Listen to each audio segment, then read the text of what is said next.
আব্বা আমার ফজরের নামাজ পড়েছেন। হযরতে যায়েনব সালামুল্লাহি আলাইহা চাইয়া দেখতেছেন বল্লভের উপরে ইমাম হোসেনের মাথা মোবারক রাখা আছে। যুবক রে, এইটাই দেখে তিনি বেহুশ হয়ে গেছেন। বাবা, নিষ্ঠুরের দলেরা করেছে কি জানেন? এই 19 জন ব্যক্তিকে একটা রশির সঙ্গে বেঁধে দিয়েছে। বাবা, একটা রশি একের পর এক কারো বা হাত এমনি করে পিছনের দিকে দিয়ে বেঁধে দিয়েছে রে।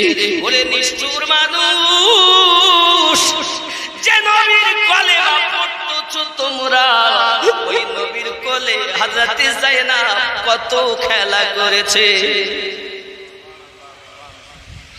ওই নবীর কোলে হযরতে হোসেন কত খেলা করেছে, হাসান পাক কত খেলা করেছে। তোমরা তো মুসলমান, নাম দাও। আমি